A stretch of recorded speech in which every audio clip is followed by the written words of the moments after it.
Quick notice. Hey guys, it's your boy NotNPC. Just a heads up, the channel will be switching to a new voice, specifically this one. The usual voice I've been using in my videos has been removed, so your boy no longer has access to it. Don't worry though, if this one isn't hitting the same for most of you, I'll make sure to secure an even sexier, chattier voice for the squad. We adapt, we overcome, and we conquer. For now, give this one a shot and let me know what you think in the comments. And as always, on to the video. One last thing. I don't know who you are. I don't know what you want. If you are looking for ransom, I can tell you I don't have money. But what I do have are a very particular set of skills. Skills I have acquired over a very long career. Skills that make me a nightmare for people like you. If you let my waifu go now, that'll be the end of it. I will not look for you. I will not pursue you. But if you don't, I will look for you. I will find you, and I will kill you. Our story begins in Oryu, Incheon, the city of milk, honey, and of course, South Korean porcelain bitches. The otherwise tranquil nightlife is suddenly interrupted by a shrill scream begging for help. A baby had been abducted, and the mother was desperately pleading for anyone willing to step in. Normally, this would be the kind of situation where the masses rallied like crazy, dogpiling the perpetrator. But unfortunately, things were different this time.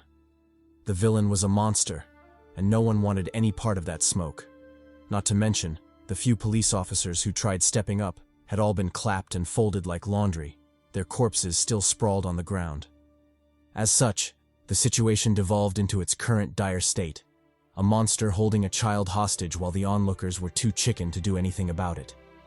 Realizing no one was going to step up and stop it, this big-belly, pyramid-head, always-skipping leg day bastard decided to end things and check out early. It drew its hand back, then stabbed for the baby's head with its sharp, dagger-like claws. Blood sputtered in the wake of the attack. But contrary to the gruesome expectation of a mangled baby, the audience was shocked to see the monster missing an arm. Someone had blitzed past it, yeeting its arm clean off and saving the baby in the process. When everyone came to their senses, all they saw was a bleeding stump, a flying arm, and a mysterious man aura-farming the shit out of the moment. Blood still dripped from his hand, confirming he was the one responsible for the monster's sudden amputation. With a face that screamed, "Try that shit again if you dare," he glared at the monster with indifference, waiting for its next move. The monster said bet, locking in as its shade quickly turned crimson. It lunged at the mysterious man, rage completely blinding its actions. As for the baby, it said fuck this, and yeeted the child into the air like rotten trash. The mother had no choice but to act fast, lunging forward to catch her chubby bundle of joy. Luckily, the baby was plus-size for real, so the extra fat cushioned the fall. Back to the monster and the mysterious man. The former rushed in with a claw attack, demolishing the ground on impact. But as fast as it was, the mysterious man was faster, effortlessly dodging the blow. Advancing after the retreat, he unleashed a furious kick, clocking the monster in the jaw and sending it flying like a headless chicken straight into a nearby wall. Of course, that kind of damage wasn't enough to stop this pot-bellied, pyramid-headed bastard. It quickly shrugged it off and shot toward the mysterious man with renewed vigor, mouth wide open to swallow him whole. To this, the mysterious man said bitch please and high-kicked the absolute shit out of its jaw, sending it airborne. Pressing the attack, he cocked his arm back and unleashed a barrage of muda muda muda muda, absolutely demolishing the monster. When that still wasn't enough, he channeled his inner Luffy, blitzing it with an additional dose of Gear 2 Gatling gun. Eventually, under his relentless assault, the monster checked out, collapsing to the ground and breathing its last. Throughout the entire process, the mysterious man maintained the same indifferent expression, as if this were just another Tuesday. The crowd, however, was losing their shit, mouths hanging wide open as they struggled to process what the hell they'd just witnessed. It wasn't until one person started clapping that the rest snapped out of their trance, erupting into applause and cheers for the hero who saved the day. Shouts of gratitude and appreciation rang out, with some even offering cheeks as compensation. Of course, the mysterious man wasn't a simp, so he ignored the suspicious dude and turned to leave. As he did, the mother finally gathered enough courage to call out, thanking him sincerely and asking how she could repay him. Saving a child was no small favor. one she felt compelled to repay no matter what. The mysterious man simply looked at her, refusing to answer. If it were me, I'd have sent her after that sussy dude who offered cheeks as payment, because really, what in the ditty was that? But the mysterious man was a far better person than I am, so he left without accepting any form of compensation. Not even a slice of cheeks. Not a pinch of ass. Can you believe that? What a waste. He leaped across the buildings, leaving the crowd staring in awe. They'd heard rumors of individuals with superpowers, people who fought monsters to keep civilians safe, but this was the first time they'd ever seen one in person. They couldn't help but stare in reverie, mesmerized by the superhuman's aura. But setting all that aside, and ignoring the sheer Chad energy of the hero, was no one else going to talk about those pink pockmarked shorts? Whose grandma was missing her panties? Because this was some weird bullshit. Anyway, we switched scenes to Seoyan High School, home to future lawyers, doctors, engineers, and of course OF models, or as I like to call them, ambassadors of the cheeks. In Class 3 of the school, a teacher was diligently lecturing about natural disasters. He explained that natural disasters used to refer to sudden and catastrophic natural events that resulted in serious damage and casualties, e.g. typhoons, earthquakes, and the like. However, in recent days, the term had expanded to include any calamity that could not be stopped by human means, referring specifically to the emergence of monsters into society. As he explained this, the scene shifted to two delinquents slacking off at the back of the class. Instead of paying attention, they were busy watching a video of the recent fight between the hero and the monster. Turns out the mysterious man had made a name for himself on the streets, often referred to as White Cap, thanks to the signature white cap he wore whenever he fought monsters. He'd been clapping monster cheeks for the longest time, building himself a noticeable fan base among the local youth. As the two delinquents watched, they couldn't help but marvel at the clarity of the footage. Most videos featuring Whitecap had always been low quality and shot from far away. But this recent upload, submitted by a new anonymous account, captured the fight in what looked like 4K. It was almost as if the cameraman was breathing down their necks during the battle. Truly, a wondrous and daring feat. But setting that aside, they were in awe of Whitecap's sheer prowess, easily demolishing his enemy, especially that kick to the jaw. You'd think they were mortal enemies or something. Or worse, maybe the monster commented on his granny panties and he was venting his rage. Side note, those pants are really fucking me up. Does no one else see it? Moving on, the two bastards continued scrolling through the comments, flaming anyone who posted nonsense. They kept this up until they finally drew the teacher's attention. Just as he was about to call them out, an alarm suddenly blared, announcing an emergency. A monster, or rather, a Xenoterran, had been spotted near the port of Incheon, and all citizens were advised to stay clear of the area. Additionally, all nearby schools were ordered to close immediately, with students instructed to return home as quickly as possible. Upon hearing this, the students erupted into cheers. Sure, monster attacks were scary, but did they really compare to staying in school all day? Learning calculus and all that bullshit? They were better off shooting hoops at the court, or even taking their chances with the monster. For the lucky few, they could sneak off and get some cheeks on the side. Seemingly predicting their plans, the teacher told them to settle down. He understood their excitement about slacking off, but proper emergency protocols had to be followed. They were to exit the premises in an orderly fashion and head straight home. As for those planning a little slide-in on the way, all he could say was that maidens were living volcanoes these days, so they'd better not get burned. And if they did get burned, they'd better make sure she was a baddie, not one of the wildebeests some of you have been picking up. Yes, I'm talking to you. Back to the students. They joyfully exited the classroom. This continued until the panel focused on two in particular: a maiden lost in thought, and a dude sleeping beside her. From the maiden's perspective, we learned a bit more about the monster calamity. A few years ago, the first monster appeared in Gangneung, laying waste to the city and killing over 70 people. Since then, monster attacks had become increasingly frequent, with the last one occurring just over a week ago. Now, with this latest alarm, it meant another attack was underway, an alarming increase in frequency. Sighing at the grim situation, she turned her head and finally noticed the dude sleeping beside her. Puzzled, she wondered how he could sleep through such a blaring alarm, especially since he seemed to be enjoying it, judging by his audible mumbling. She reached out to wake him, but was beaten to it when his phone rang. The sleeper was Kang Lim, the protagonist of the story and a certified badass, also known as White Cap, the vigilante hero. On the other end of the call was his homie and sidekick, Jury, briefing him on the monster attack. After reminding him to hurry his grandma panties-wearing ass, Jury disconnected, leaving Kang to process the intel. That's when Kang noticed the baddie sitting beside him. Caught staring like a creep, the maiden quickly reminded him about the alarm and advised him to leave. Kang locked eyes with her for a moment, before unleashing the most outlandish yawn ever witnessed. Clearly, he wasn't fazed by the alarm in the slightest. On the contrary, she looked kinda bad. So how about dropping her number before she left? The maiden clicked her tongue in annoyance and immediately stood up to leave.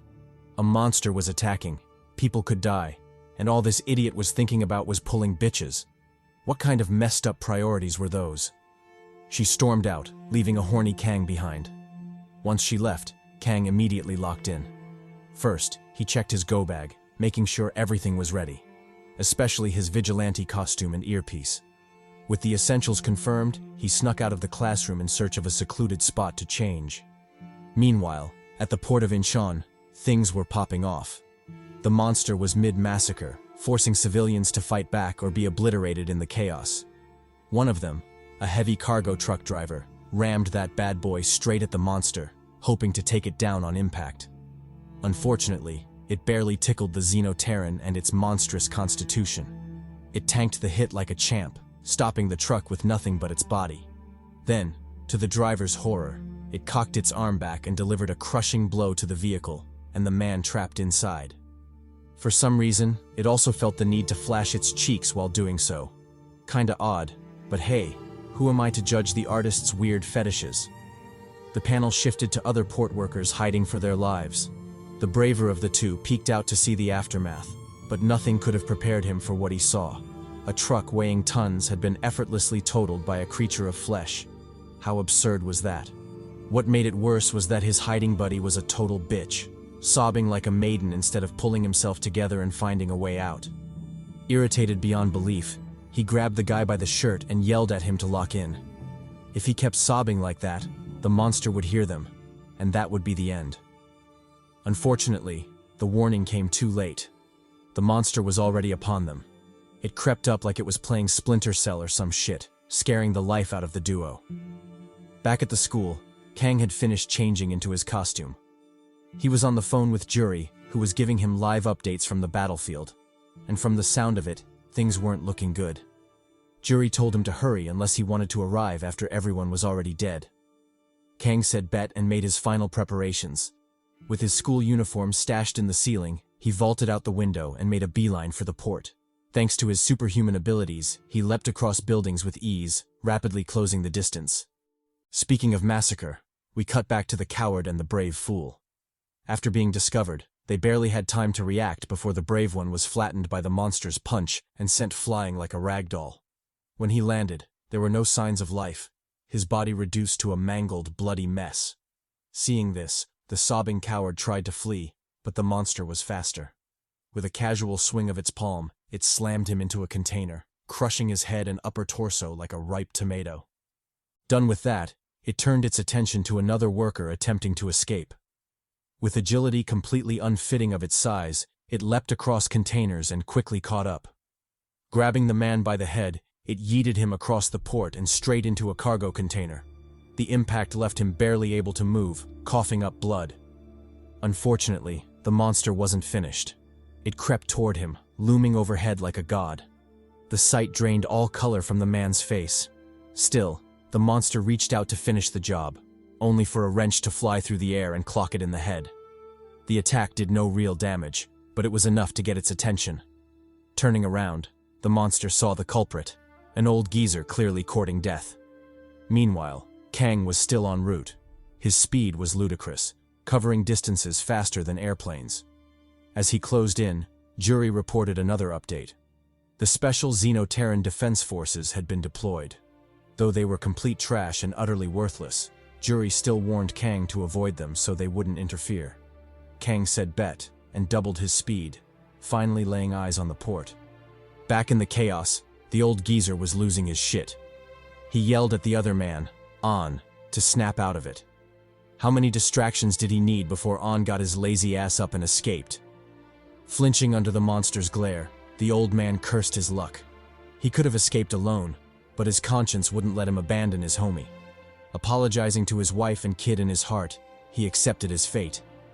The monster glared at him, then turned and walked away, stunning both men.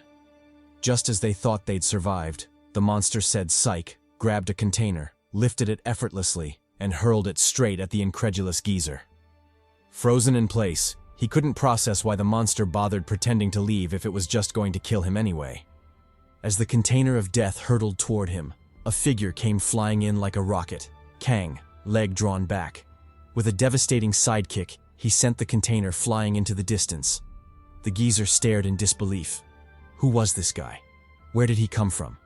And most importantly, did his cheeks really have to be that close to his face?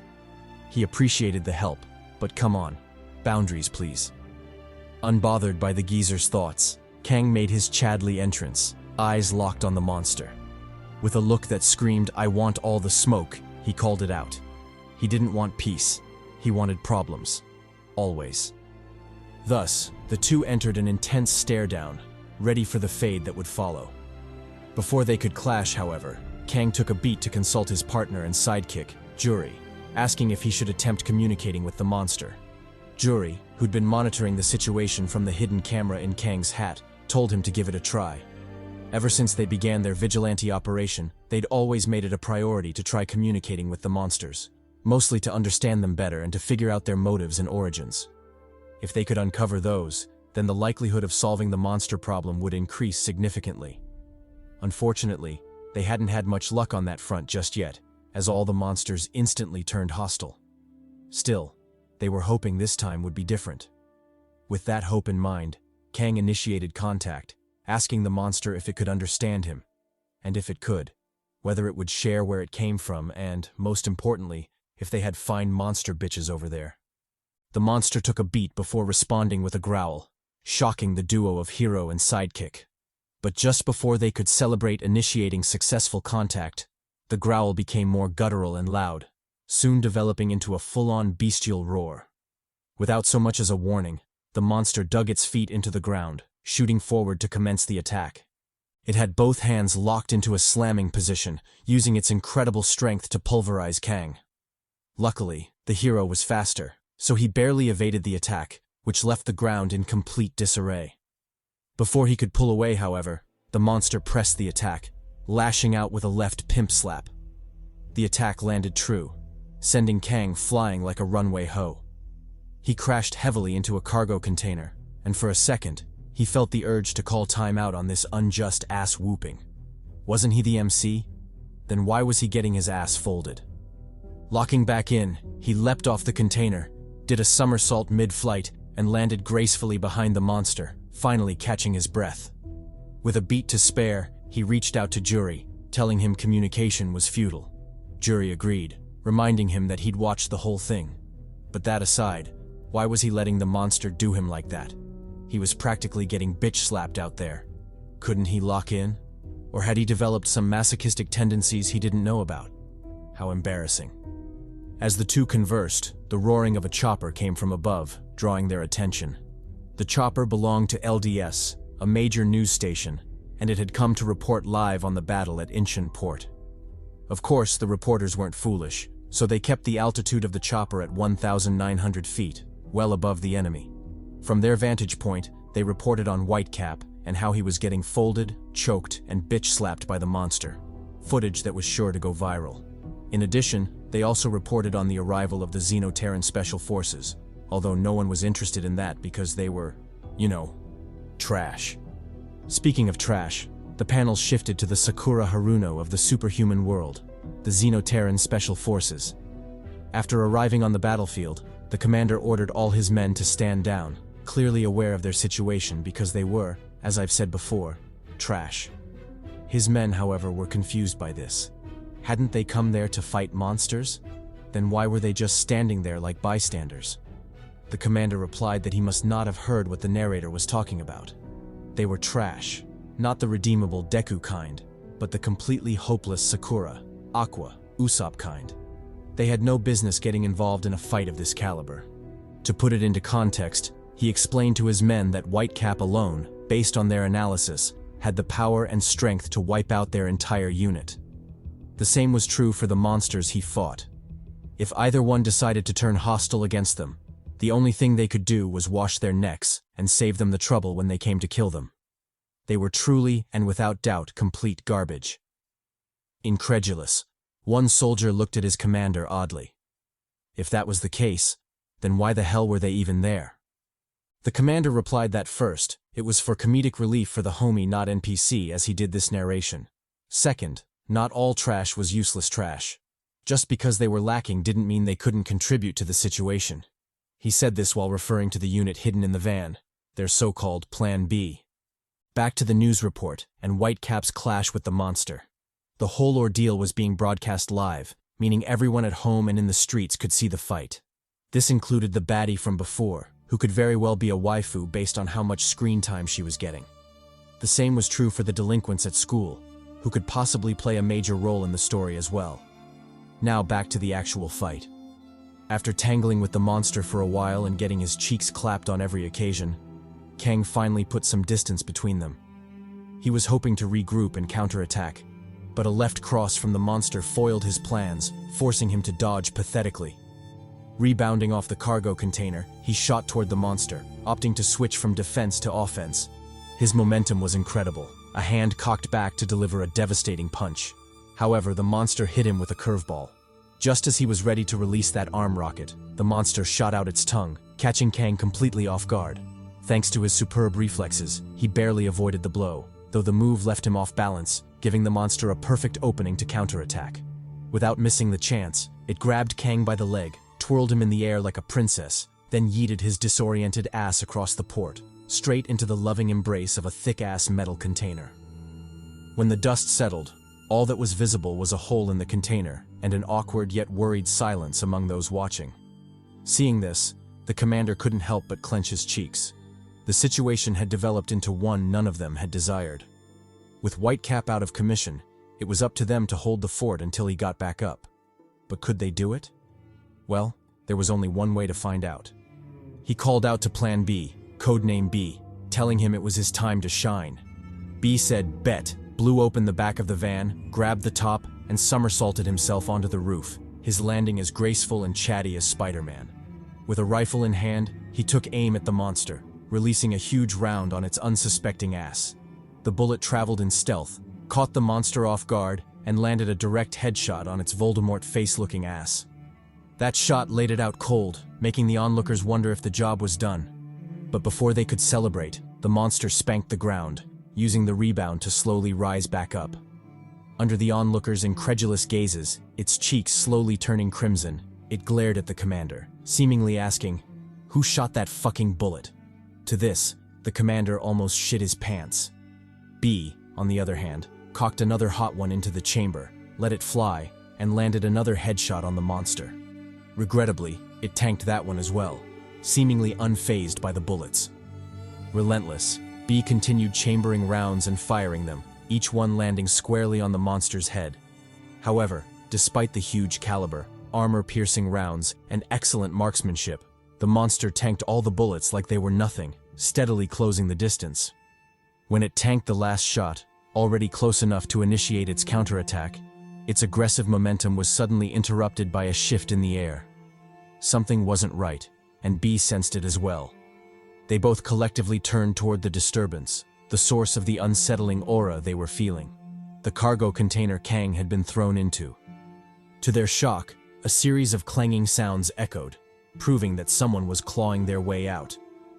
Before long, Kang emerged, his face partially hidden in the shadows, a striking visual indeed.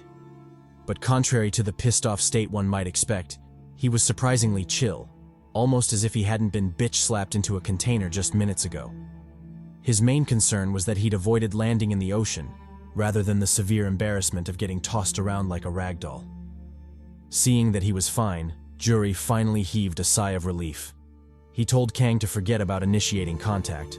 The monster clearly had no intention of cooperating, or it simply lacked the ability to do so. Moving forward, the only thing that should be speaking was his hands as he fed it that left-right, good night. Kang said bet and locked in, his aura suddenly growing intense. He marched up to the monster, his killing intent overwhelming. The monster flinched at the change, but by then it was already too late. Kang took another step forward, and in the next second, his figure blurred out of sight. When he reappeared, he was already above the monster, his leg whipping down in a nasty axe kick. Without any surprises, the kick landed, caving the monster's head in up to the jaw. Pressing the attack, Kang lunged in with some judo-type shit, shoving his hand into the monster's jaw. Then, spinning on his heels, he yanked the bastard, stomped hard to stabilize his footing, and hurled the absolute honest-to-God living shit out of the monster, burying its head into the concrete. The attack thundered like lightning, kicking up shockwaves that rippled across the area. Even the special forces and the news chopper weren't spared, as both scrambled to avoid being swept away by the pressure. When things finally calmed down and the dust settled, the outcome of the attack was visible, and damn, was it glorious.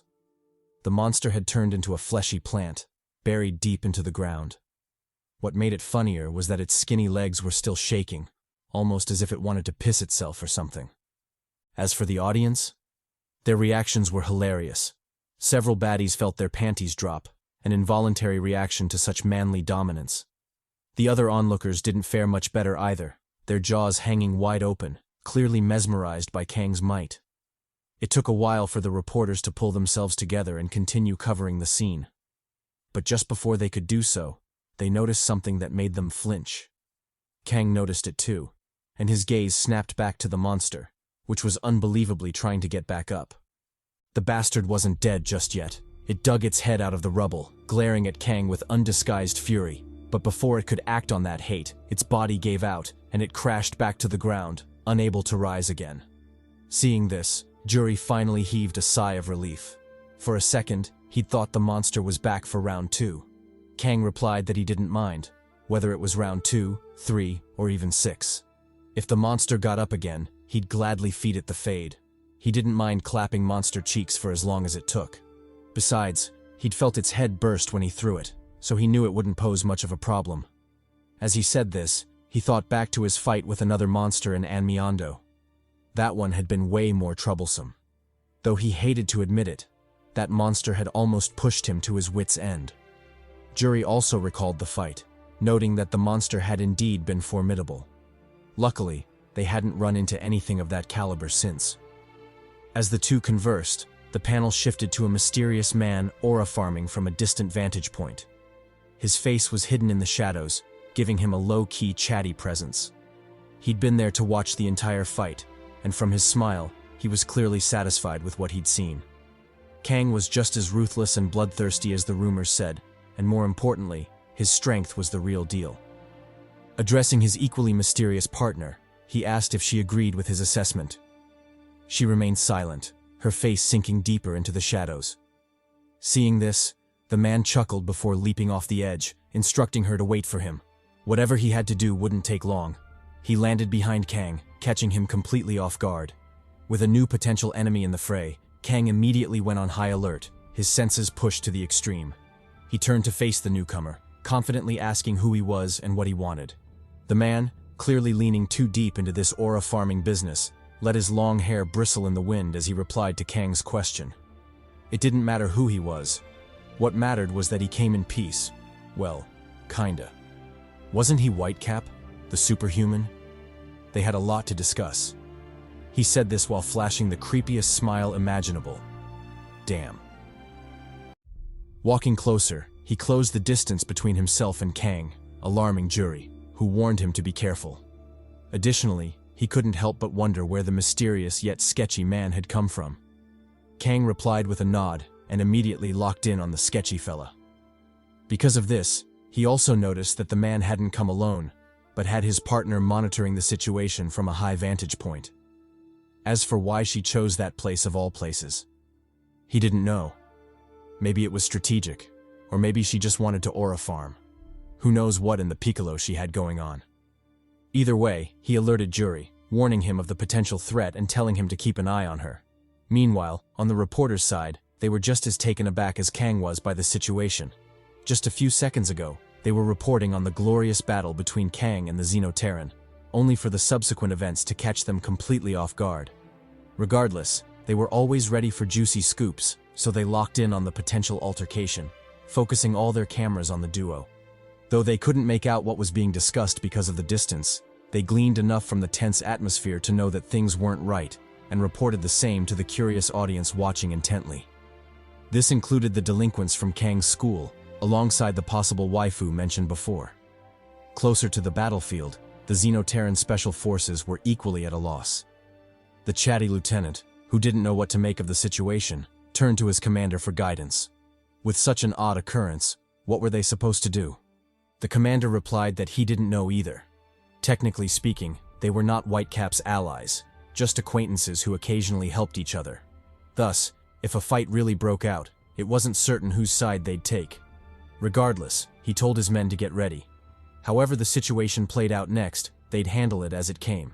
Whether that meant retreating and letting the two battle it out, or assisting Whitecap in fighting the enemy. Conversely, he also told them to prepare for the off chance that they might have to fight Whitecap himself. Back to the hero in question. He was oddly being roasted by the sketchy man, who complained that his skills were rather disappointing. The battle wasn't nearly as eventful as he'd hoped it would be. Maybe he was expecting too much, but Kang definitely fell short in that regard. Still, he had to admit that it was kinda fun, especially with Kang's flair and strength. It low-key reminded him of the hero Ketchup Man. For context, Ketchup is the protagonist of a popular TV series, The Invincible Ketchup Man, which is widespread in their manhwa world. Interestingly, he also owns a bakery, because how else would you explain all that cake back there? Pause. Being compared to Ketchup, his idol, Kang immediately became flustered, his face turning red. He fumbled with his reply, alarming Jury, who knew just how weak he was to flattery. Despite his incredible strength, our boy's defense against sweet talk was basically zero. With this in mind, Jury yelled at him to get it together. He told him to forget about the rosy words and focus on the foe. Who was he, and where had he come from? Regrettably, Kang was still flustered, so he ended up speaking nonsense, asking, "Who are you from?" Completely embarrassing himself and triggering Jury, who realized he couldn't depend on the tsundere and had to lock in for the both of them. Sweet words might confuse the gullible Kang, but there was no way they would affect him. His instincts were screaming that this sketchy dude was a threat. Speaking of which, the sussy dude continued his banter with Kang. He told him that he was an avid fan, following his deeds since the beginning. From the news coverage to the clips of his battles spreading online, he'd watched them all. Even common bystander streams hadn't escaped his eyes. What was funny was that whenever a Xenoterran alert went off, he would somehow always appear on the scene, almost as if he already knew where to go. Wasn't that interesting? And how did he know exactly where to go? He asked this while looking at the camera on Kang's hat. Grinning playfully, he told Kang not to worry about it. He wasn't there to cause trouble. Although he was glad to finally see him in action firsthand, he had other matters to attend to and hadn't come there purposely for him. Plus, he wasn't his enemy, so why worry? Kang replied solemnly, asking why he should believe him. As far as he was concerned, the mysterious man was sketchy as hell, giving him Taemin vibes. If he wasn't careful, he might just get stabbed in the back. To this, the sketchy man, who we'll temporarily call Foxeye, kept his mouth shut, refusing to answer. Jury, on the other hand, reminded Kang of a similar encounter in Samchok. Back then, mysterious men in black suits had shown up claiming to be allies, but the second Kang dropped his guard, they tased him, obviously planning to kidnap him. To Jury, this situation was eerily similar, so he advised Kang to proceed with caution. They didn't know if Foxeye was working with the government or if he was a military asset. Either way, it was better for him to leave the place as fast as possible. Kang acknowledged the warning and prepared to leave, but before he could make his move, Foxeye mentioned something that caught his attention. He said that ever since the appearance of people with special abilities like Kang, the world had chosen to label them with a special title, superhuman. Well, he would have him know that he too was a superhuman, just like him. On top of that, they weren't the only ones. There were several others besides them, each living their own lives, either privately or publicly. But one thing they all had in common was that they defied common sense. Whatever people considered normal was utterly irrelevant before them, easily overturned by their absurd power, way beyond anyone's wildest imagination. Hearing this, Kang was surprised, but Juri easily accepted it, having already suspected as much. He'd heard rumors of 2 superhumans in America and Europe, so this news didn't come as much of a surprise. Even so, as far as he knew, Kang was the only superhuman in Korea, so where had this bastard crawled out from? Speaking of America, the scene switched over to an unidentified city somewhere in the country. In a secret base giving off Batcave vibes, an operator was watching the scene from Korea live. Although he was equally confused about the developments, he couldn't help but point out that Foxeye seemed suspicious as fuck. Addressing the person behind him, he asked what they thought. The figure, who turned out to be female, or rather, she-male, replied that she wasn't sure, but one thing was definitely clear. The one with the long hair was creepy as hell. Plus, she couldn't shake the feeling that she knew him from somewhere. Leaning closer, she asked the operator if they could get audio from the conversation. The operator replied that it was impossible. Although he was also curious, the feed wasn't picking up what they were saying. Elsewhere in Scotland, inside a Burger King, plagiarized from Burger King, the same scene from Korea was being broadcast live. Among those watching was a chubby queen, whom I'm assuming will be important to the story later on. Right now, however, her friend urged her to hurry up, or they'd miss their Justin Bieber concert. It's strange that such a geezer is still excited by such things. But hey, who am I to judge? Meanwhile, in Moscow, a similar scene was playing out. 2 men were glued to the screen, watching the broadcast from Korea with fervent gazes. Although they were just as clueless as everyone else about Foxeye's origins, they unanimously agreed that he was rather unsettling, a true sore to look at. Which is honestly hilarious, because it's like the pot calling the kettle black. Don't these bastards own a mirror? Anyway, back to Incheon, Korea. Having recovered from the shock, Kang told Foxeye that he didn't care. Whether he was a superhuman or not had nothing to do with him, so he should just leave him alone. He said this while turning around, clearly intending to leave. To this, Foxeye laughed awkwardly, asking why he was in such a hurry. Hadn't he said they had a lot to discuss? Fine. If he was unwilling to listen right now, then they'd just have to continue the conversation later, probably when he dropped by his school for a chat. Hearing this, Kang immediately stopped, a shiver running down his spine. He turned to look at Foxeye, disbelief etched on his face. Foxeye smirked smugly, asking why he was so shocked. Could it be because he knew who he was when he wasn't out here playing hero? That he was just another regular high school kid? Come on. It wasn't that hard to figure out, was it? Flabbergasted, both Kang and Juri stayed silent, too stunned to speak. They thought they'd been careful in hiding the truth, so how had this bastard known? Foxeye told them not to overthink it. He had his own ways. Plus, they shouldn't worry. Their secret was safe with him. No other soul apart from the 3 of them would know that Whitecap was a teenager still in school, and that acting as his sidekick was Juri, a maidenless virgin with red hair. He would definitely not tell a soul. But since they were already on the topic, could he take a moment to mention how impressive Juri was? He was aware that Juri was the true mastermind of the team, designing both the mask and the gear. Not to mention, Kang's quick response to monster attacks was credited to him as well. It would be a lie if he said he wasn't jealous. With that said, was it inappropriate to confess that he'd lost count of the number of times he'd stopped himself from outright kidnapping him and forcing him to be part of his team? It took more willpower than either of them could imagine. But since they were already talking about it, he might as well make up his mind and pay Juri a visit instead, seeing as Kang clearly had no interest in talking to him. Who knows? Maybe Juri would turn out to be a better conversationalist. Terrified, Juri felt his hair stand on end, his mind racing with ideas about how Foxeye knew so much about them. Just how did that bastard do it? Chuckling sinisterly, Foxeye once again repeated that they shouldn't worry. Everything he'd said was just harmless banter. There was truly no need for either of them to get worked up. To this, Kang told him to miss him with that bullshit. If he genuinely believed Foxeye meant no harm, then he'd spent his life living in vain. Fine. Since he was asking for smoke, purposely taunting him with sarcastic remarks. They'd just have to settle this right then and there. He told Foxeye to prepare himself. Things were about to get real. Realizing things were spiraling out of control, Jury tried to talk him out of it, warning him that it was a trap. However, Kang was too frustrated to listen.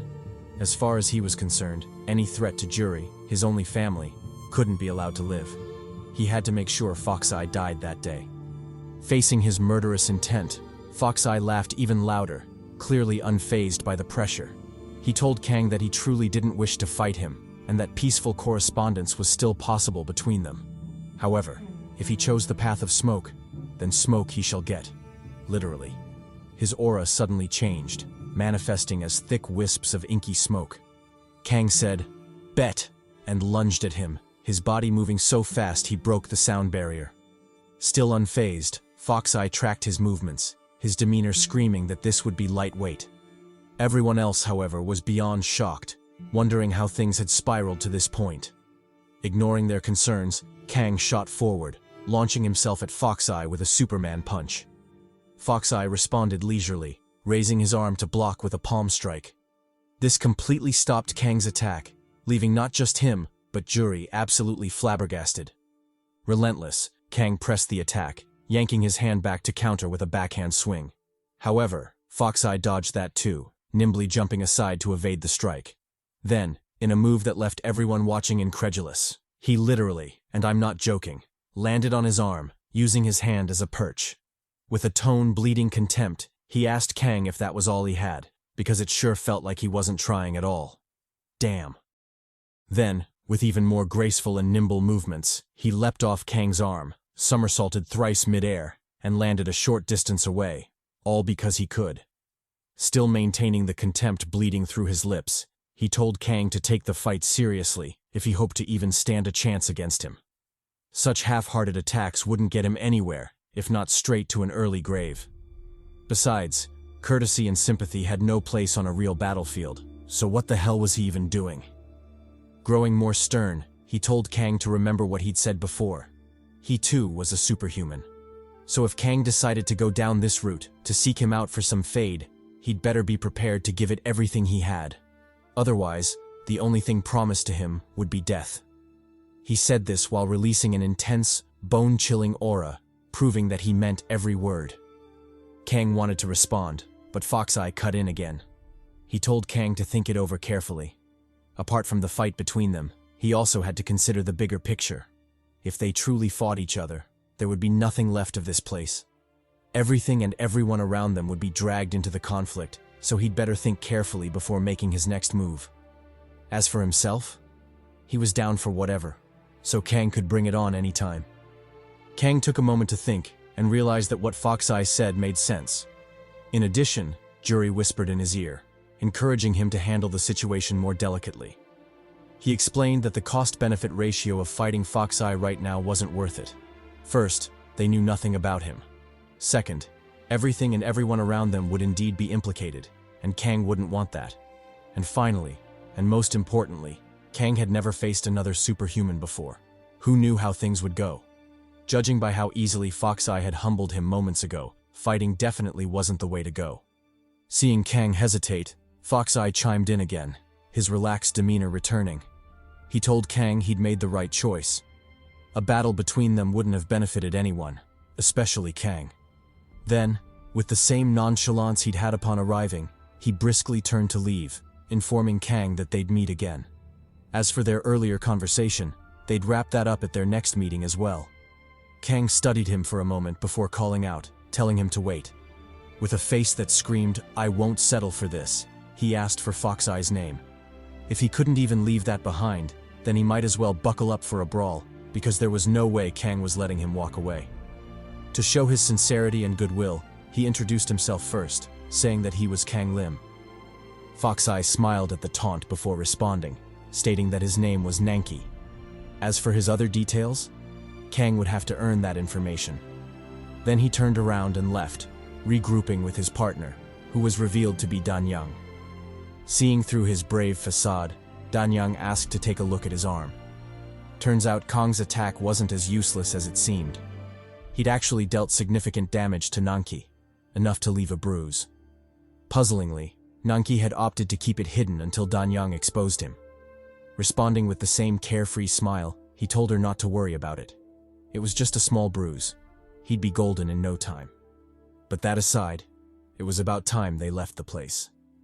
Danyang nodded, and the two vanished, teleporting directly from the port. This left Kang, Jury, and everyone watching completely flabbergasted.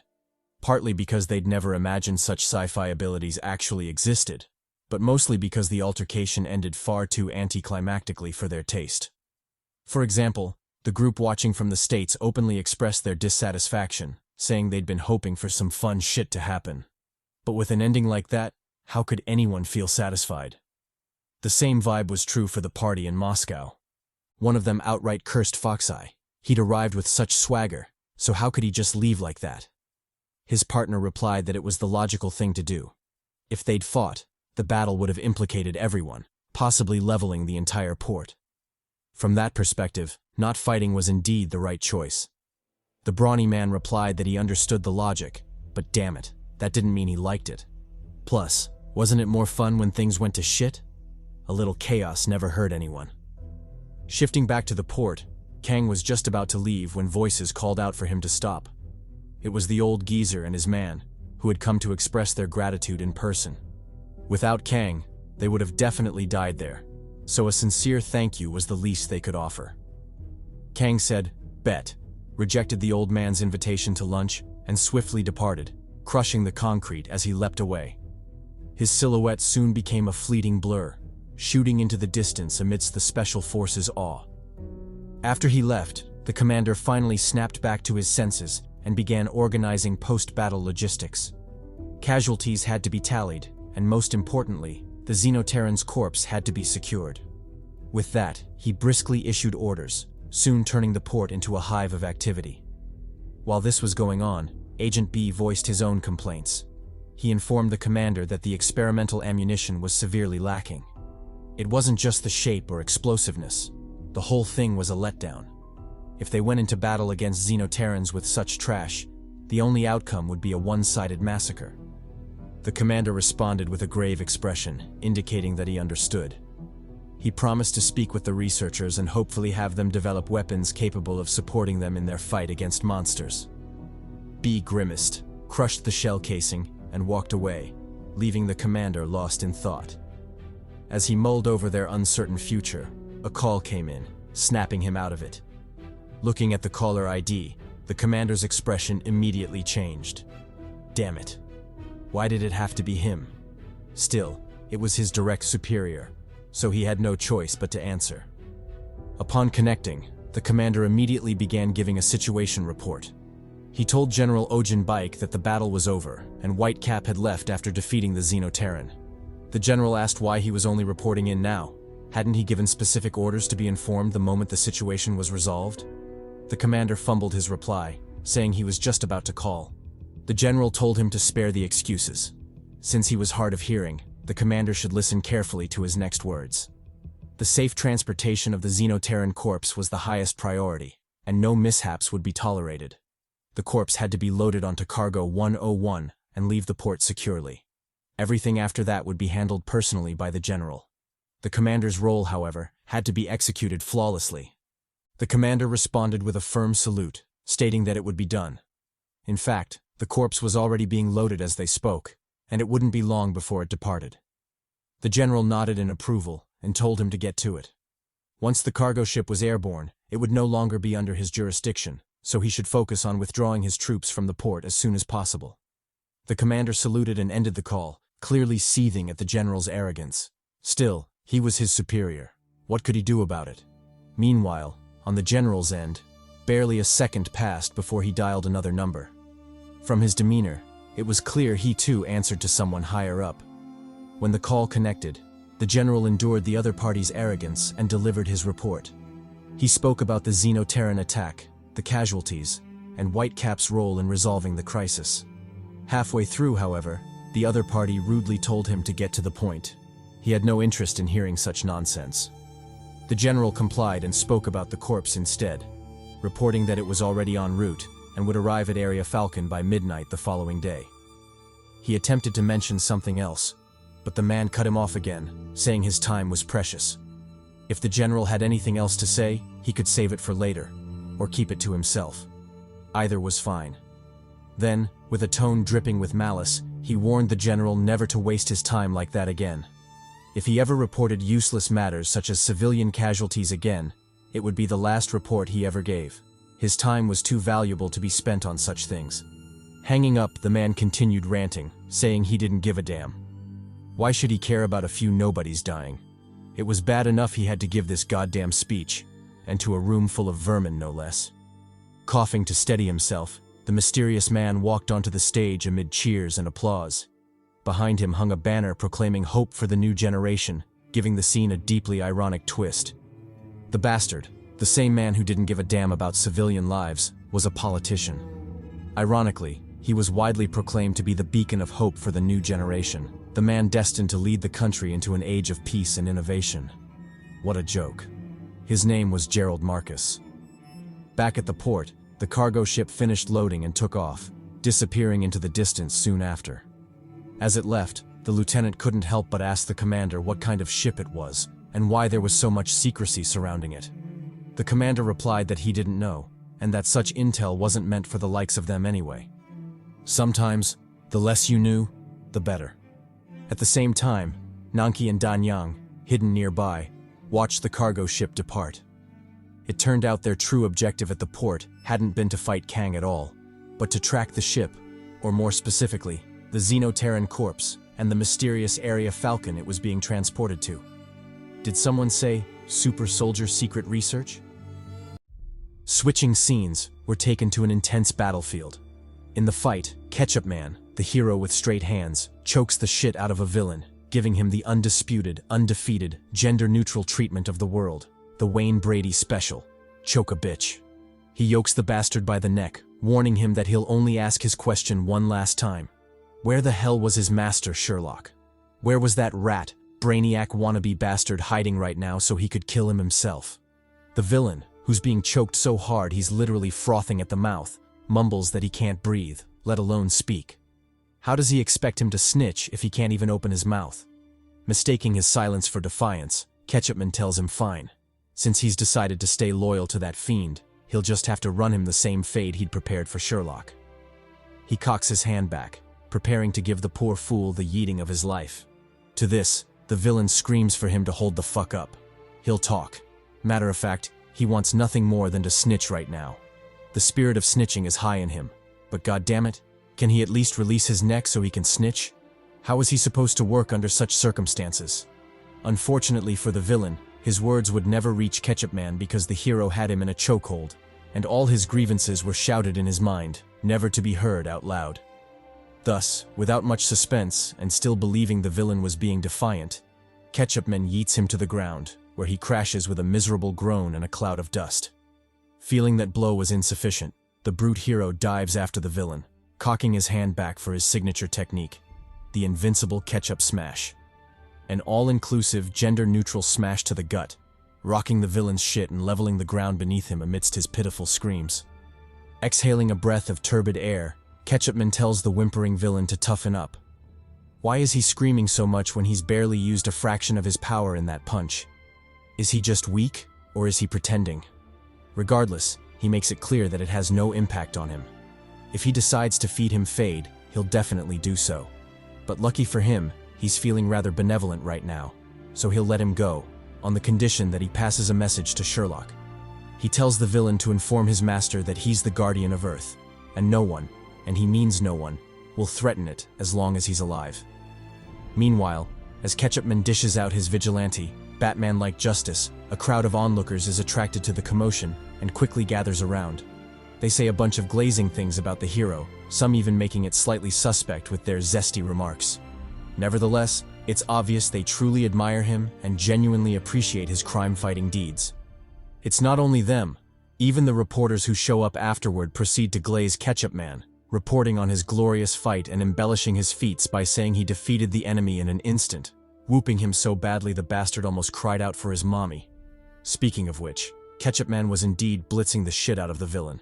He hits him with JoJo's Muda Muda, forcing the villain to cry out in pain and protest, Didn't he say he'd release him? Then what the hell was this shit? Still hitting him, Ketchup Man replies that he's changed his mind. Just like he can decide to be a villain, he too can decide to run him this fade and speak to his face directly. With his fists, of course. Done with his Gotham justice, Ketchup Man rises to the crowd's cheers, his face a mask of competence and savagery. With the cheers as a backdrop, he strikes a pose, flaunting his bubble butt and physique straight out of a gooner's wet dream. As this happens, the reporters continue to glaze him, calling him Earth's mightiest hero, and the one who will protect them from any evil that comes. It's also during this time that we learn the recent events weren't real at all, but scenes from the popular TV show, The Invincible Ketchup Man. And watching this show is the fanboy Kang Lim, nestled before the TV, with his sidekick Jury sleeping carelessly behind him. Startled by the commotion, a grumpy Jury wakes up to find Kang up to his shenanigans again. He asks why he's watching TV instead of resting like he ought to. Isn't he tired from his earlier fight? Kang, nursing an obvious puffy face and bloated eye, replies that he has no other choice. He's truly addicted to the show. As long as it airs, he has to watch it, even if the sky is falling. That aside, he encourages Jury to watch the latest episode, saying it was epic. He then proceeds to go into more detail, forcing Jury to tell him to shut up lest he spoil the entire plot. Realizing his oversight, Kang shuts his mouth and focuses on something else, specifically how Nanki had compared him to Ketchup Man, his idol. This makes his face hot, and he can't help but blush at the thought. Jury ignores his fanboy friend and heads back to sleep. Remembering something, he asks Kang why he's still there. Doesn't he have to go to school? Or is he fanboying so hard he's forgotten that school isn't closed today? Startled, Kang shoots to his feet, his silhouette disappearing from the room soon after. As he scrambles to collect his things and rush out, he grumbles about the absurdity of the situation. Wasn't the Xenoterran attack just a few hours ago? How could school already be open? Jury, pissed that Kang didn't close the door behind him, yells that the monster was already dead, so why wouldn't school be open? He tells him to hurry his ass up, otherwise he'll truly be late. A few minutes later, en route to school, the frantic Kang is drawn to a conversation taking place ahead of him. The topic is Whitecap, his secret identity, and his latest fight against the Xenoterran and Nanki. One guy, clearly a hater, states that Whitecap nearly got his shit rocked. The powerful punch he threw at Nanki was blocked effortlessly, making him believe Whitecap would have been cooked if they'd actually fought. His friend counters, saying that although he was rocked, he wouldn't go as far as to say his shit would have been cooked. Whitecap was equally formidable after all. The hater insists, encouraging him to ask anyone else. They should have seen it too. His friend snaps back, telling him to shut his mouth. He sure has a lot to say for a keyboard warrior who hides behind a screen while others fight for their lives. Regardless of what he thinks, Whitecap is a hero, and he won't accept puny bastards sullying his name. Taken aback, the hater asks what he's on about. He'd made a careless remark. Surely that wasn't enough for him to go off like that. His friend tells him to watch his mouth now that he knows. Whitecap constantly risks his life to protect them from Xenoterrans. It would do him well to keep his thoughtless words to himself. Triggered, the hater lashes out, telling him to miss him with that bullshit. Whitecap a hero? Who told him that? Didn't he hear the rumors? That Whitecap is a military experiment? Probably a cyborg created by the government to combat the rampaging Xenoterrans. Hearing this, even Kang was low-key pissed. Him a cyborg? Who came up with such nonsense? Before he could react, the loyal homie snaps first, threatening to act on behalf of Whitecap and beat his ass if he keeps spreading rumors. The hater tells him to bring it. He welcomes the beef. Just as the two are about to throw down, the loyal homie accidentally bumps into someone from behind. The duo freezes the moment they realize who it is. A Goliath-looking bastard with a face only a mother could love. Taik Chue. Terrified, they rush to apologize, wishing they could escape before the psycho lost his shit. Unfortunately, Choi has no intention of letting them go so easily. He blocks them, asking if they have a death wish. Are they really that eager to die this early in the morning? His gaze flicks sideways, landing on Kang watching the spectacle. Instantly enraged, he calls him out, asking what the hell he's looking at. Does he have a similar death wish? If not, he'd better get his ass out of there before he makes him. Kang agrees and turns to leave, whispering a quiet apology. At the same time, Choi decides the trio isn't worth the hassle and turns away, growling at them to watch their surroundings next time. Especially Kang, who, for some reason, pissed him off even more. He warns him to stay clear, or he'll rip his eyes out next time. Choi trudges off, leaving the duo gossiping. One friend explains that Taik Choi is part of the Kundo crew, an up-and-coming gang making waves lately. It started at Mabong Junior High, where their leader, Kundo Park, beat and subjugated the local gangsters, formally taking them under his wing. Since then, the crew has grown exponentially, powerful enough to rival real gangs in Incheon, not just school bullies. For some reason, the whole crew transferred to Seoyeon High, officially taking it over. As for the brute from earlier, he's the enforcer, Taik motherfucking Choi. Stressed, the loyal homie wonders why those bastards even came to their school. If they want to play street, why not do it in the real streets? Either way, they're screwed. He hopes he never runs into them again. He even pities Kang, just a bystander who looked the wrong way at the wrong time. But the die is cast, and all they can do is stay as far away from the Kundo crew as possible. As for Kang, he can go die for all they care. Skipping forward, we arrive at Class 1 to 3 of Seoyeon High. Inside, the baddie from earlier is startled awake by someone calling her name. Still dazed and pissed, her nap was interrupted. Hong snaps at the perpetrator, a caked-up waifu seated in front of her, asking what she wants. The friend, unfazed, tells her to forget that and asks about her face. Why is she so bruised? Was she out boxing again? Hong replies that maybe she was. But what business is it of hers? She isn't her mom, so why the nagging? The friend, Jinju Yo, a first year just like her, looks at Hong sadly before flicking her gaze away, landing on Kang, who just so happens to be passing by at that moment. Noticing the handsome Poppy, Jinju calls out to him, telling him his fly is down. Startled, Kang takes a second to load before scurrying to the side, desperately trying to recover his lost aura. Unfortunately for him, his nakedness had already been witnessed by Jinju and Hong, the best baddies in the story thus far. Getting up to leave, Jinju whispers to Hong that her class is full of poppies. If she knows of any others, she should send them her way. Hong tells her to fuck off, then grows more serious, pointing out the faint smell of cigarettes on her. Was she hanging out with those weirdos again? Jinju throws her words right back at her, telling her not to nag so much. She wasn't her mom. Pausing at the entrance, she turns to Hong with a mischievous smile and proposes a deal. She'll stop hanging out with the crew if Hong quits boxing. So, do they have a deal or nah? Hong sighs in defeat, deeming her hopeless. But just as she's about to say her piece, she notices something that catches her attention. Kang still fiddling with his zipper. Matter of fact, the idiot had actually broken it, exposing his boxers and draining whatever aura he had left. Seeing this, Hong, last name Muhi, snickers, amused, deeming him hopeless too. Meanwhile, somewhere in the Atlantic Ocean, a fishing boat is seen surfing the waves. As it cruises through the water, a silhouette stealthily splashes in pursuit, drawing the captain's attention. Locking onto the bizarre sound, the captain hook-looking bastard zeroes in, wondering what the hell was testing his patience this early in the morning. To his horror, the silhouette flashes beside the boat, casting a huge, ominous shadow in the water. Whatever it was large as hell, and dear old Captain Popeye was in some serious shit.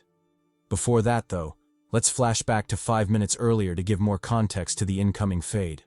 Turns out the Popeye bastard wasn't the only person on the boat. There was also a second fisherman, and of course a cute plushie, which is soon revealed to be a gift for the second fisherman's daughter. He explains that today is his daughter Ruby's birthday, and he bought her the penguin as a gift. The price was dirt cheap, so he feels some type of way about it. But regardless, he knows she'll like it, so that's all that matters. The first fisherman, who I'll call Popeye, replies that Ruby is a princess, and princesses deserve nice things, not dirt cheap dolls bought on the low. The man counters, arguing that the gift isn't as thoughtless as he imagines. He explains that Ruby's dream is to go searching for penguins in Antarctica, so although the gift might be financially convenient, it will still mean a lot to her since it directly relates to her interests. Popeye agrees and shifts the topic, asking when he plans to go see her. He can't possibly be working on his princess's birthday after all. Glasses replies that he'll be leaving soon. The moment his shift ends at lunchtime, he's gone, so Popeye better not come up with some overtime bullshit. If he does, he'll be like the mafia and make him sleep with the fishes. Popeye laughs, replying that he wouldn't do such a thing. As for making him sleep with the fishes, good luck with that. He won't even need his special spinach to fold his ass. Glasses laughs as well and heads into the cabin. As he does, he laments that his daughter has been growing more and more distant lately, and it's all because of his job. It keeps him so busy he barely has time to spend with her. Just the other day she told him she barely recognizes his face, and that hit him hard. So as a result, he's decided to cut down on work and spend more time with his princess. Hopefully, after this birthday, he'll never hear hurtful things like his daughter forgetting his face ever again. Popeye sympathizes and reflects on his own situation with his daughter. Painfully, he realizes he's never given her a proper gift, not even on her birthday. He can't help but grow melancholic, wondering if it's too late. She's already an adult after all.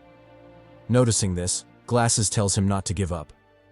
Even if she's grown, there's still time to make things right. Popeye nods and changes the topic, hoping to distract himself from the ache in his heart. He tells Glasses to place the doll in the cabin. Otherwise, the seawater might mess up the thoughtful gift he picked out. As he says that, the timeline catches up to the present moment, right when he notices the shadow in the water. And similar to how things played out before, the shadow flashes to the boat's side, puzzling Popeye, who is suddenly getting a very bad feeling about the situation. Meanwhile, inside the cabin, Glasses continues his banter, completely oblivious to the dire turn of events outside. He says something about the plushie, but obviously Popeye is too distracted by the looming shadow to pay it any heed. His eyes are locked onto the silhouette, evident horror flashing within them as the shadow shoots out of the water, arm raised to deliver a deadly blow. Before Popeye can react, the arm comes down with the might of a demigod, obliterating him along with the lower half of the fishing boat. The boat sways violently, rocking Glasses, who struggles to understand what the hell is going on. Was Poseidon attacking them or something? Otherwise, why would the boat be throwing it back like that? He heads out of the cabin, ignores the narrator's wild remarks, and goes to investigate exactly what is happening. As he steps outside, he comes face to face with a scene that will haunt him for the rest of his life. A life that is bound to be rather short based on what's going on right now. A monster, or rather, a Xenoterran, has squashed the shit out of Popeye, flattened his head, and is now standing in the boat, glaring at him menacingly. The sight scares the hell out of Glasses, who belatedly realizes he won't be seeing his family and daughter again. Damn. Back at Seoyan High School, we're taken to Class 1-3, where a lesson is underway. However, unlike regular classes, the teacher is talking about the recent monster attacks and what they mean for the country. He starts off by shedding light on the situation, explaining that the frequency of monster attacks has been increasing lately, with the count totaling 3 in that year alone. He also explains that the monsters, or rather Xenoterrans as they're called, are a legitimate threat to the people, with many dying each time they reveal themselves. It's no wonder everyone is terrified, with some even refusing to leave their homes for fear of an attack. Regardless, they are now a real part of reality, so it's best to talk about them and understand as much as possible. Know thy enemy and all that shit. Looking at the overly attentive faces of the students, faces they never show during normal lessons, teacher Changsik Park can't help but feel a twitch in his lips. If only they were this focused during regular classes. Nevertheless, he ignores the thought and continues. To kick things off, he explains the origin of the name Xenoterran. Xeno means different in origin, foreign or strange. Just like it's strange that your girl gets random late-night texts from Burger King telling her to come pick up a large package. Damn. Terran means monster, and can also mean inhabitants of Earth. Put together, the name best describes the species. Strange monsters. Name aside, a lot of information has been gathered since they first appeared a couple of years ago. For example, they are strong as hell. They have the physical ability to total a freight truck with a single blow and still have enough stamina to continue battling. Not only that, their speed is monstrous too, with some clocked at over 124 miles per hour. Thus, it's no exaggeration to call Xenoterrans walking calamities, with massacres occurring almost every time they appear. Since their first appearance 5 years ago, a total of 37 Xenoterran attacks have been recorded, resulting in 517 casualties, with many more injured. As for Korea, 6 attacks had occurred, not counting the previous days, which brings the total to 7. In that most recent attack, 14 people lost their lives, and the number would have been higher if not for Whitecap and his timely intervention. Of the 7 attacks in Korea, 5 were handled by Whitecap alone. The other 2 are mysterious, to say the least. The conditions surrounding their resolution are covered in dense fog, obstructing any meaningful attempt to investigate. The 5 handled by Whitecap, however, are straightforward: Mokpo, Samcheok, Taeyeon, Oryu, and Incheon Port. In all those cases, Whitecap crashed out, obliterated the Xenoterran, and saved lives. But because of that, and because of his existence alone, people can't help but draw a connection between him and the monsters. Who is he? Where did he come from? Is he a military cyborg? Or worse, is he somehow related to the appearance of the monsters themselves? There's plenty of speculation, but no concrete evidence. Whitecap and the Xenoterrans remain mysteries. Still, that hasn't stopped people from fearing Xenoterrans and worshipping superhumans, believing they are humanity's last hope, a beacon lighting the path into the future. Changing topics, Park talks more about the 2 attacks not stopped by Whitecap. Although many of the details are shrouded in mystery, a fair bit is known about each incident. For example, the first attack in Pohang, 2015. That was the very first Xenoterran attack ever recorded, making humanity aware of the existence of these strange creatures. It was gruesome.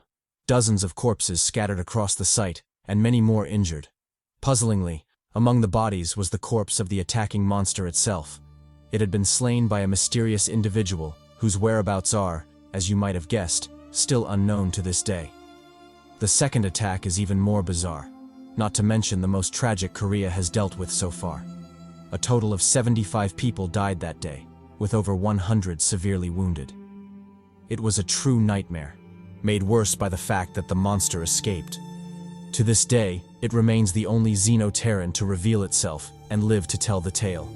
Because of that, it was given a name: Heptahorn, modeled after the 7 horns protruding from its body. Eyewitness testimonies paint a grim picture. Just as countless people were being slaughtered, humans dropping like flies, a giant, long-haired man appeared and fought Heptahorn. But the man soon disappeared, followed by Heptahorn, who rose into the air before vanishing as well. This series of events stunned the public. Experts went crazy trying to crack the code, but none have been successful so far. The best theory they've come up with is that Heptahorn fought and killed the meddling giant, but suffered grievous injuries in the process, forcing it into hiding as it waits for another opportunity to strike. In fear of its return, several government organizations were created in preparation for Heptahorn, or any other Xenoterran, that might rear its head. First, the Xenoterran Alert Control Center, responsible for sending out public alerts in the event of an attack. Second, the Special Xenoterran Defense Forces, SXDF, tasked with bringing the fade to the monsters and engaging in combat, should freaks like Whitecap fail to appear and handle business. In general, Park explains that there's still a lot humanity doesn't know about Xenoterrans, or their superhuman counterparts. Why do they attack humans? Where are they from? Is the long-haired giant really dead? If so, where is his body? And where is Heptahorn hiding while it nurses its wounds? There are still too many mysteries, including Whitecap himself and his possible connection to the elusive duo of Heptahorn and the long-haired giant. As Park begins wrapping up, he suddenly realizes something infuriating. The students have long since dozed off. Some are even snoring loudly in the classroom. This immediately pisses him off.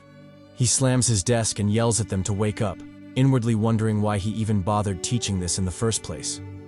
If he'd known his effort would be wasted like this, he would have chosen a more interesting topic, like how maidens are making generational wealth on OnlyPans, yet no one wants to make the next generation with them. Damn. Regardless, he orders them to wake up and take this seriously. They might think they can slack off because today's topic isn't part of the regular curriculum, but he makes it clear that learning and schoolwork aren't the most important forms of education. What they should truly be concerned about isn't mastering their A's and B's, but developing a profound concern for the future of mankind. Only then can there be hope. Only then can the defenders of tomorrow rise. He advises them not to take things at face value, but to learn how to see beyond what is shown. He goes on a full philosophical rant, but there's no way your boy is narrating all that. Just know he tells them not to obsess over books alone. Go out there, experience life, pull bitches, actually play the game called life. With that, he dismisses the class, telling them he'll see them next time. A while later, Teacher Park is shown driving down the streets, talking to his wife on the phone about their son. From the conversation, it's hinted that it's their son's memorial, and he's heading to meet his wife to honor the memory of their lost child. Struck with grief, he cries silently as memories of his son flash through his mind. From the hints dropped earlier, it's painfully obvious what likely took the boy's life. A monster attack. Damn. R.I.P. to the young homie. Switching back to the Atlantic Ocean, we're taken to Captain Popeye and his crew's perilous situation. After stomping on the spinach-loving bastard's head, the Xenoterran doesn't immediately make a move.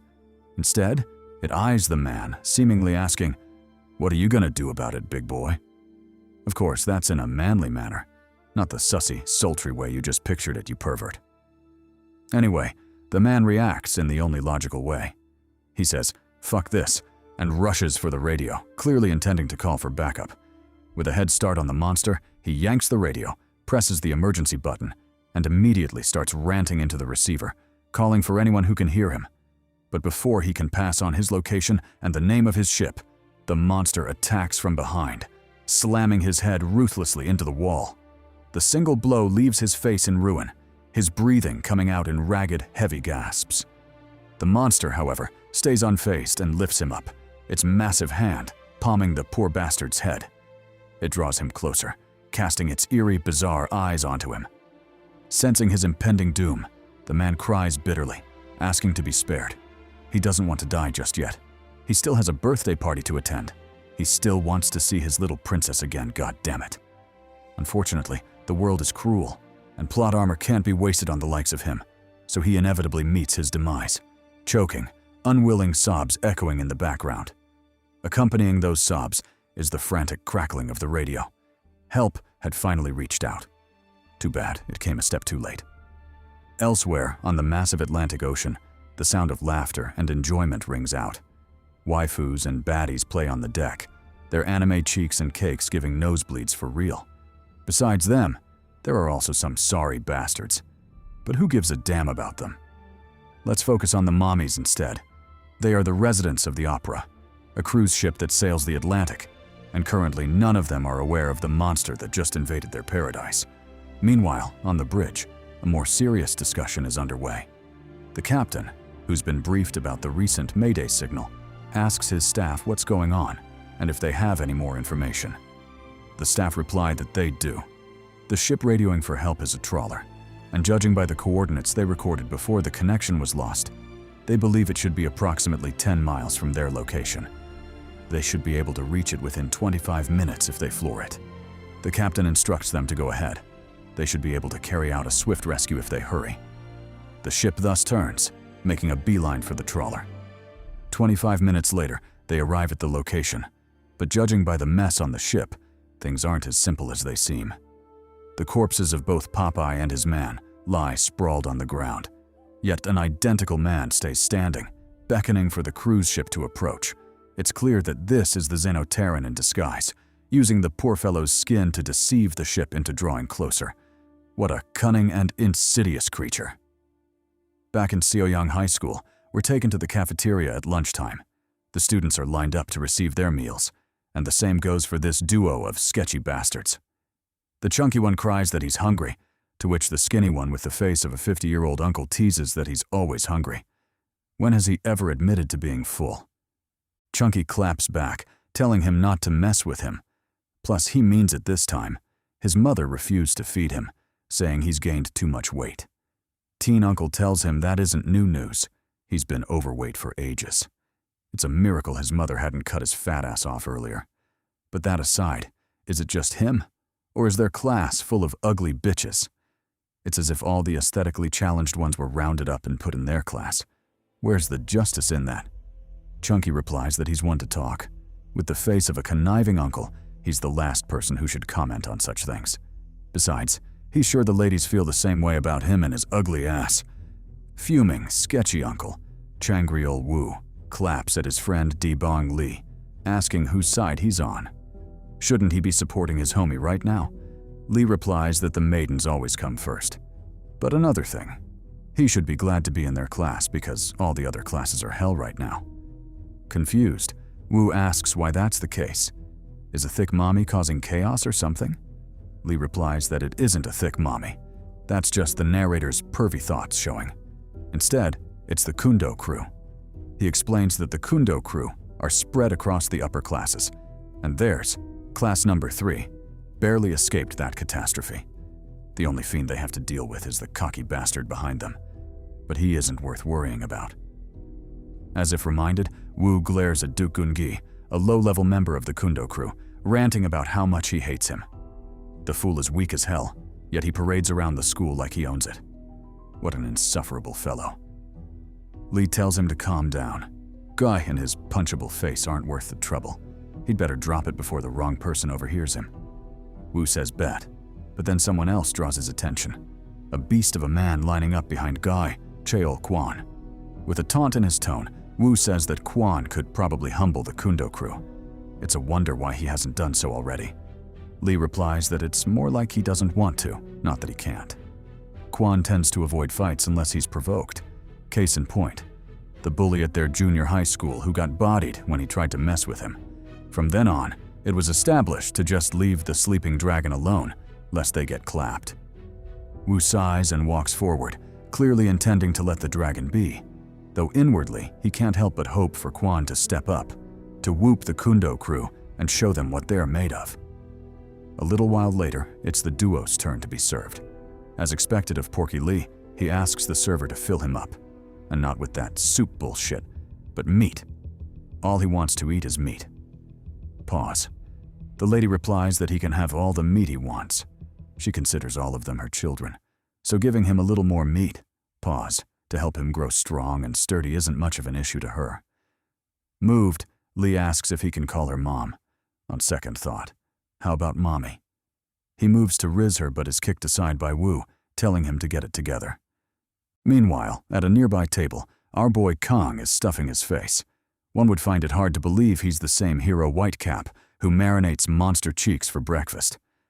Anyway, his little feast is interrupted when Cheol Quan, the sleeping dragon, pulls out the seat beside him and takes a seat. Ignoring Kang's incredulous gaze, Quan asks why he's eating alone. Does he not have any friends? Feeling ashamed, he confesses that he too has no friends. Mulling it over, Kang briefly thinks about Jury, but after some thought, he realizes that the strange fellow can't even be called a proper friend. He dejectedly confesses that he also lacks friends, making Quan sympathize with him. After a moment of mutual self-pity, Quan notices a feature on Kang that draws his attention, his knuckles, and how sturdy they look. He asks Kang about them and whether he plays any sports. Kang replies that he doesn't play sports, but he does teach himself taekwondo on occasion. The muscles are probably from his practice, or from when he patrols the streets looking for the Huz. Quan exclaims in surprise, replying that he didn't know that was a thing. Can someone truly teach themselves taekwondo? Regardless, he brushes the topic aside and addresses Kang directly. Since he also lacks friends and always eats alone, why don't they eat together from then on? No homo, of course. Kang says bet and moves to return to his food, but is interrupted by a loud thwack and a silhouette sent flying through the hall. The poor bastard crashes heavily, groaning to demonstrate how hurt he is. Behind him loom menacing figures, the same Kundo crew who've been infamous in the school lately. Tai-ik Choi, probably the one who yeeted him, grunts that weaklings like them shouldn't get in their way. He's already having anger issues as it is, and the last thing he needs is another bastard testing his patience. He yells for the rest of the students to make way, lest they be like that bastard and get sent flying. The students react differently to this threat. Some scurry away, while others, like sketchy Uncle Wu, click their tongues in irritation. What's all the fuss about? Can't they see he's trying to eat peacefully, goddammit? Quan and Kang, on the other hand, stay silent. though the obvious frowns on their faces show they aren't with that shit at all.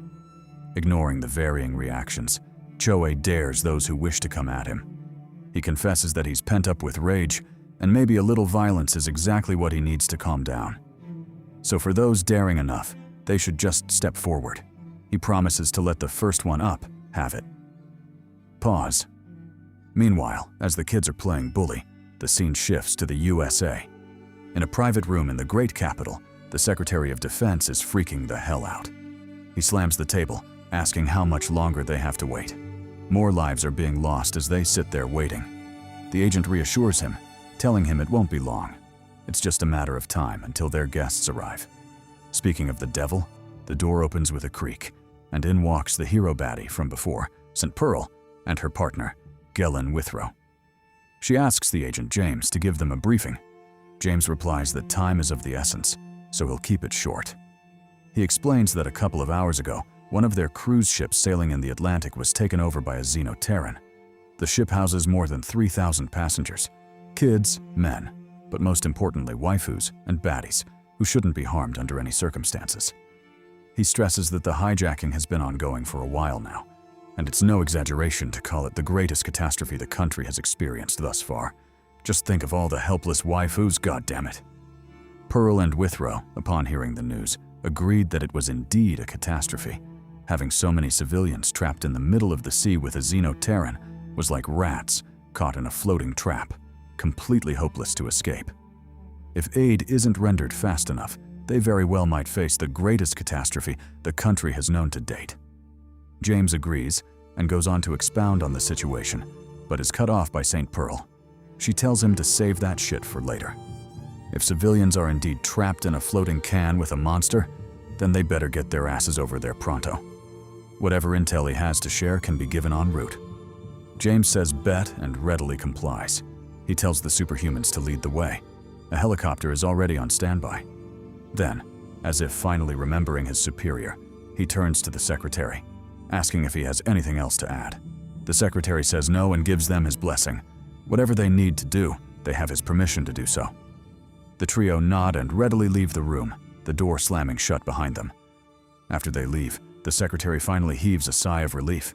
He'd been putting up a brave front, but goddamn, it was very uncomfortable to be in the superhuman's presence. It felt like he was suffocating, like a thick mommy was choking him with her thick thighs, which isn't that bad now that he thinks about it. Regardless, he's glad that's over now. Switching scenes, we're taken to an abandoned building in Korea.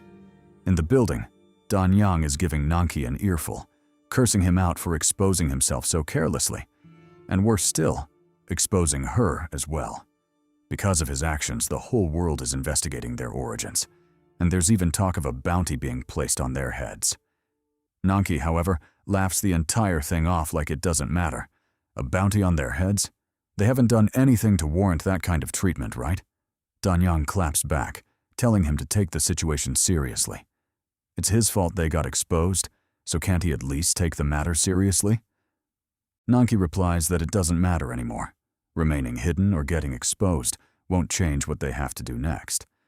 Matter of fact, it'll be more convenient to act now that they're exposed.